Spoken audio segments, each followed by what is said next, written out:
яке аз ҳадафҳои асосии ҳукумати ҷумҳурии Тоҷикистон ин мутобиқ гардониндани роҳҳо ба меъёрҳои ҷаҳонӣ ва таъмини бехатарии ҳаракат дар роҳҳои мошингард мебошад. ҳукумати мамлакат ҷиҳати ноил шудан ба ҳадафи то соли 2030 ба кишвари транзитӣ табдил додани Тоҷикистон лоиҳаҳои зиёди давлатии сармоягузориро бо ҷалби миллиардҳо сомонӣ амалӣ гардонида истодааст. мақомоти иҷроияи ҳукумати давлатии шаҳри Душанбе дар заминаи сиёсати созандаи пешвои миллат муҳтарам Эмомалираҳмон ҷиҳати беҳтар гардониндани ҳолати роҳҳои мошингард дар пойтахт ба меъёрҳои байналмилалӣ мутобиқ намудан ва дар ҳолати хуби техникӣ нигоҳ доштани роҳҳоро самти сеюми фаъолияти худ қарор додааст. давоми солҳои 2017-2021 дар ҳудуди шаҳри Душанбе зиёдтар аз 157 километр роҳҳои мошингард таҷдиду навсозӣ шуданд.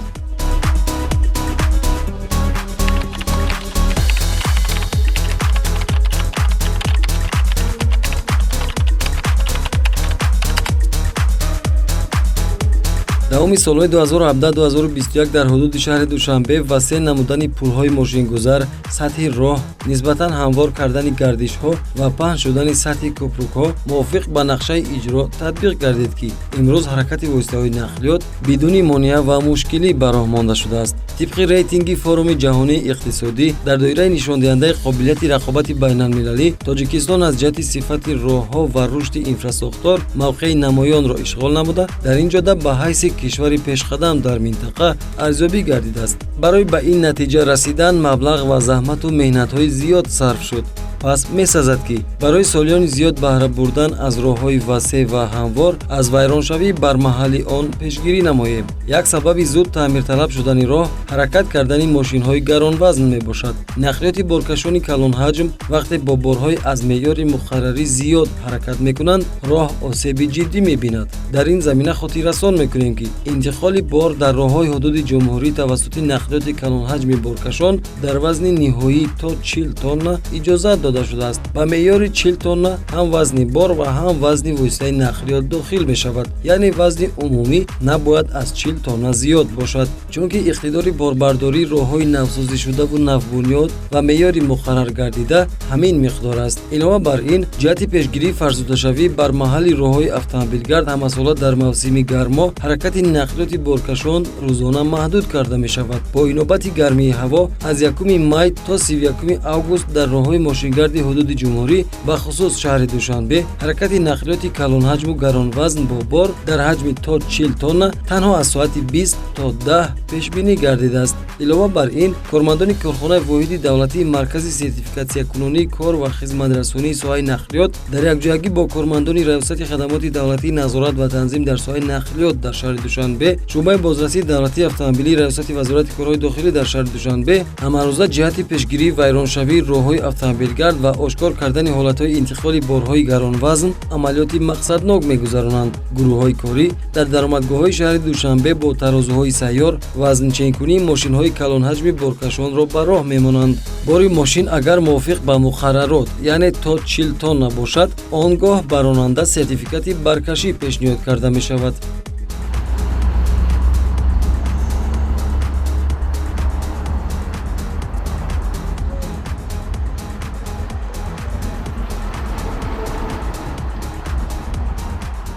дар сертификати баркашӣ қайд карда мешавад вазни воситаи нақлиёт бо бор.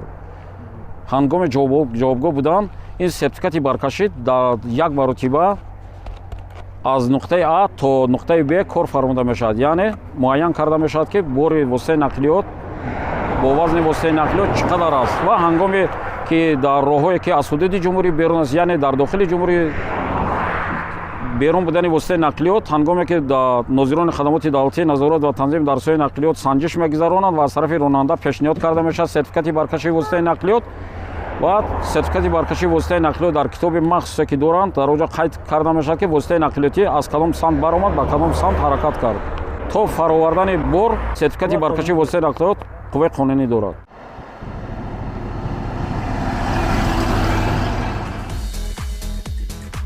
қарори ҳукумати ҷумҳурии Тоҷикистон таҳти рақами 779 аз 29 декабри соли 2006 дар бораи қоидаҳои аз роҳҳои автомобилгард гузаштани воситаҳои нақлиёт бо вазн ва андозаҳое ки аз меъёрҳои муқарраршуда зиёданд манъ кардааст. Вале ҳангоми корбарӣ ҳанӯз ҳам ошкор мешавад ҳолатҳое ки баъзе ронандагони нақлиёти калонҳаҷми боркашон дидаву дониста аз рӯи роҳҳои бо талошҳои зиёд навсозишуда бо борҳои вазнин ҳаракат мекунанд.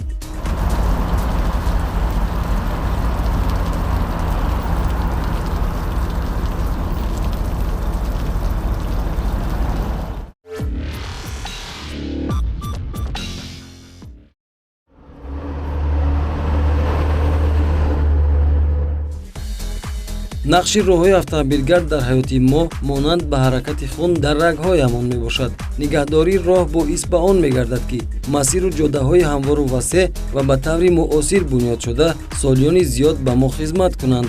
зимни рейдҳои муштараки кормандони мақомоти назоратӣ муайян мегардад ки аксар вақт дар роҳҳои мошингарди ҳудудҳои марзию маъмурии шаҳри Душанбе меъёру муқаррароти боркашонӣ риоя намешавад. баҳри иҷрои қарори ҳукумати ҷумҳурии Тоҷикистон таҳти рақами 779 ҷиҳати муайян намудани вазни ниҳоии воситаҳои нақлиёти калонҳаҷми боркашон ва пешгирӣ аз ҳолатҳои қоидавайронкуниҳо дар кӯчаи Ҳофизи Шерозӣ дар масофаи наздик ба роҳи ҳалқавии мавзеи Чорбоғ нуқтаи назоратии корхонаи воҳиди давлатии маркази сертификатсиякунунии кор ва хизматрасонии соҳаи нақлиёт амал мекунад.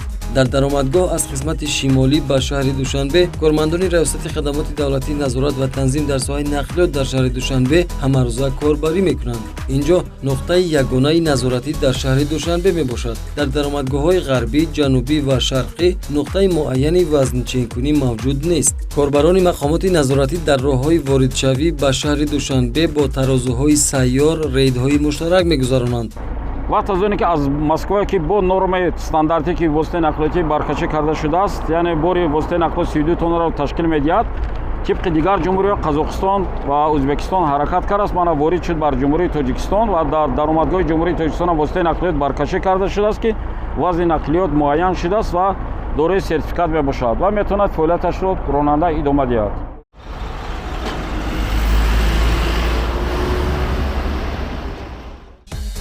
тавре мушоҳида мекунем бо таҷҳизоти вазнмуайянкунандаи сайёрӣ кор кардан мушкил аст. кормандони мақомоти назоратӣ барои муайян намудани вазни як нақлиёти калонҳаҷми боркашон бо масъулияти дучанд вақти зиёд сарф карда ҳатто бо хатар рӯбарӯ мешаванд. дар ин ҳолат эҳтимоли таркиши чархи нақлиёти боркашон вуҷуд дорад. бо назардошти ҳолати мушкили муайян кардани вазни мошинҳои боркашон ва пешгирии бармаҳал аз таъмирталаб шудани роҳҳо мақомоти иҷроияи ҳокимияти давлатии шаҳри Душанбе чораҳои муассир андешида истодааст. зеро як роҳи пешгирии роҳҳои мошингард аз вайроншавии бармаҳал ин насби тарозуҳои муосир барои муайян намудани вазни автомобилҳои боркаши калонҳаҷм мебошад. масъалаи омода намудани лоиҳаи насби тарозуҳои муосир дар 4 даромадгоҳи шаҳри Душанбе ҳанӯз моҳи январи соли 2020 мавриди баррасӣ ва чораандешӣ қарор гирифта буд. қарор аст ояндаи наздик дар 4 даромадгоҳи шаҳри Душанбе дар назди терминалҳои автомобилӣ тарозуҳои статсионарӣ насб карда шавад. мувофиқи иттилои кумитаи идораи замини шаҳри Душанбе дар қисматҳои шарқӣ, ғарбӣ, ҷанубӣ ва шимолии пойтахт аз ҳисоби заминҳои ҳудуди шаҳри Душанбе ва ноҳияи Рӯдакӣ барои бунёд кардани иншооти 4 бинои истгоҳи баркашии воситаҳои нақлиёти боркаш ва насб намудани 4 таҷҳизоти вазнченкунӣ қитъаҳои замин ҷудо гардида айни ҳол ҳуҷҷатгузорӣ оид ба татбиқи тарҳи мазкур дар мувофиқа бо вазорату идора ва мақомоти ҷумҳуриявӣ қарор дорад. аз ҷониби сарраёсати меъмории шаҳрсозии шаҳри Душанбе мутобиқ ба талаботи нақшаи генералии шаҳри Душанбе аз 4 мавзеи ҳудуди шаҳри Душанбе аз қисмати шимолӣ, аз қисмати ҷанубӣ, аз қисмати ғарбӣ ва аз қисмати шарқии шаҳри Душанбе қитъаҳои замини муносиб барои бунёди тарозуҳои муосир барои мошинҳои боркаш дар ҳамкорӣ бо мутахассисони вазорати нақлиёти ҷумҳурии Тоҷикистон муайян карда бо санадҳои дахлдор барои ҷудо намудани қитъаи замин ба кумитаи идораи замини шаҳри Душанбе ирсол гардида шудааст. дар ин раванд аллакай аз ҷониби кумитаи заминсозӣ ҳамаи парвандаҳои вобаста ба ҷудо намудани қитъаи замин омода гардида, дар қисмати шимолии шаҳри Душанбе барои чунин насби тарозуҳо аллакай қарори дахлдори раиси шаҳри Душанбе ба тавсиф расидааст. Рӯзҳои наздик дар ин самт корҳо оғоз мегарданд. дар мавриди бунёди тарозуҳо дар тарафи ҷанубии пойтахт ва тарафи ғарбии пойтахт бояд қайд намоем, ки бинобар сабаби дар заминҳои кишоварзӣ рост омадани қитъаҳои замини интихоб гардида, баррасии ҳуҷҷатҳо айни замон дар ҳукумати ҷумҳурии Тоҷикистон қарор дошта, рӯзҳои наздик қарори дахлдори ҳукумати ҷумҳурии Тоҷикистон оиди ҷудо намудани қитъаи замин ба тавсиф мерасад ва корҳо низ дар ду самти дигар низ оғоз карда мешаванд. Аз тарафи шарқии пойтахт гуфтан ба маврид аст, ки қитъаҳои замине ки аз тарафи шарқи пойтахт барои чунин насби тарозуҳо ҷудо карда шудааст, қитъаҳои замини истифодабарии ноҳияи рӯдакӣ ба ҳисоб рафта, парвандаҳои заминсозӣ аллакай аз ҷониби мақомоти иҷроии ҳукумати давлатии ноҳияи рӯдакӣ омода гардиданд, ки рӯзҳои наздик ин қарор низ ба тавсиф расида, корҳо дар самти шарқӣ низ оғоз меёбад. тавре гуфта шуд, ҷиҳати татбиқи нақшаи генералии шаҳри Душанбе барои сохтмони иншооти 4 истгоҳи баркашӣ воситаҳои нақлиёти калонҳаҷм дар қисмати ҷанубии пойтахт дар ҳамшафати роҳи автомобилгарди Душанбе-Бохтар қитъаи замин дар масоҳати 40 сотиқ аз ҳисоби заминҳои хоҷагии деҳқонии Фирӯз интихоб карда шуда, бо инобати розигии хаттии саҳмдорони хоҷагии деҳқонӣ қарори раиси шаҳри Душанбе аз 3 августи соли 2021 таҳти рақами 454 ба тасвиб расидааст. аз ҷониби мақомоти иҷроии ҳукумати давлати шаҳри Душанбе ба ҳукумати ҷумҳурии Тоҷикистон мактуб ирсол шуда буданд. Аз 4 даромадгоҳ қитъаҳои замин аллакай пешбинӣ шиданд ва дар самти Варзоб, ин аз шаҳри Душанбе ба самти вилояти Содра рафтанд. Аллакай қитъаи замин ҷудо карда шудааст. қарори раиси шаҳр баровардагист ва айни ҳол сертификати замин ки ҷудо шавад, баъд оғоз мешавад корҳои асоснокунии техникии иқтисодӣ. мо аллакай лоиҳаи ангоравиш омода карда шудааст. пас аз ин лоиҳаи яъне ки мушаххас деталиш омода карда мешавад ва баъди дарёфт кардани сармоягузор маблағ барои сохтмони ин корҳои сохтмонӣ бояд ки оғоз карда шаванд.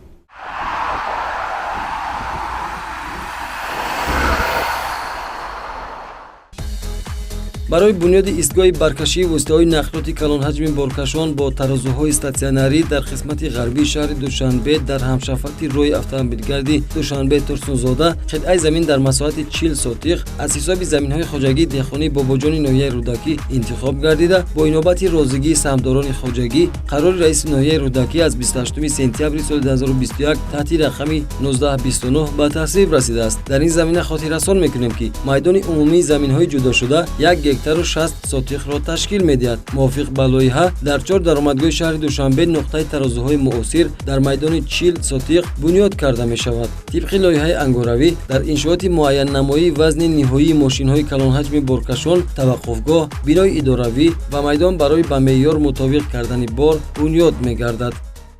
аз тарозуҳои муосир мо бояд ки дар он ҷо чикор кунем, васн насб кунем барои дақиқ муайян кардани вазни воситаҳои нақлиёт. ин хеле кӯмаки худро мерасонад ва вақте ки вазни воситаи нақлиёт дақиқ муайян карда шуд, ҳолатҳои аз меъёр зиёд пешгирӣ карда мешавад. вақте ки пешгирӣ карда шуд, таъсири вазн ба роҳ кам мешавад. яъне ки дар нуқтаи баркашӣ дар он ҷо, яъне ки он майдончае ки ҳаст, майдонча дар худаш ҳамчун таваққуфгоҳ барои ба меъёр даровардани воситаҳои нақлиёт дар он ҷо пешбинӣ карда шудааст, ки воситаи нақлиёт дар он ҷо ба меъёр дароварда мешавад ва пас аз меъёр даровардан воситаи нақлиёт ҳуқуқ дорад ки ҳаракати худро давом диҳад. اگر که از معیار زیاد باشد در وقتی برکشی معین کرده شد آن در حال در جایش سند ترتیب داده می شود و باری واسطه نقلیات باید که به دیگر واسطه نقلیات کچانیده شود به معیار در آورده و پس از آن باید حرکتش دوام بیاد.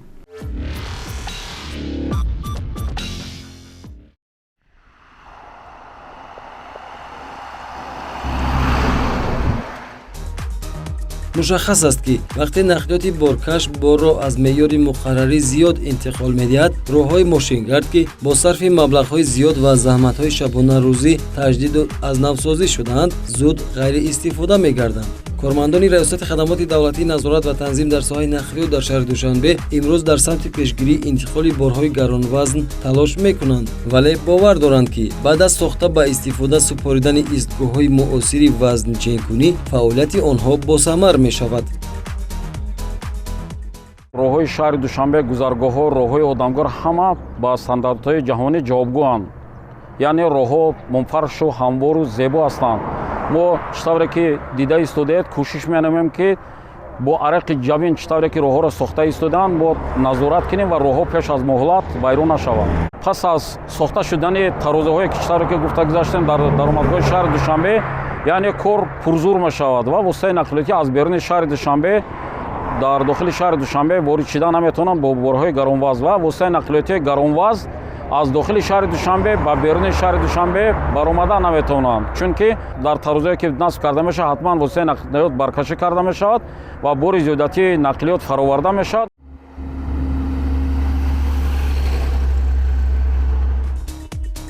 дар 3 моҳи аввали соли 2022 аз ҷониби нозирони раёсати хадамоти давлатии назорат ва танзим дар соҳаи нақлиёт дар шаҳри душанбе 604 ҳолати интиқоли бор бе пардаи ҳимоявӣ ва борҳои пошхӯранда, 15 ҳолати интиқоли борҳои гаронвазн ошкор карда шуд. Масъалаи ба танзим даровардани ҳаракати воситаҳои нақлиёти боркашон дар роҳҳои ҳудуди пойтахт бори аввал нест ки мавриди нигаронии мақомоти иҷроияи ҳокимияти давлатии шаҳри душанбе қарор бигирад. солҳои қаблӣ низ риоя нашудани раванди боркашонӣ дар роҳҳои автомобилгарди шаҳр масъулину намояндагони мақомоти назоратиро ба ташвиш оварда буд. ҳамакнун умед аст ки бо бунёди иншооти баркашии воситаҳои нақлиёти калонҳаҷми боркашон дар 4 даромадгоҳи шаҳри душанбе мушкили интиқоли борҳои вазнин бартараф ва ҳолати вайроншавӣ бар маҳалли роҳҳои автомобилгард пешгирӣ карда мешавад.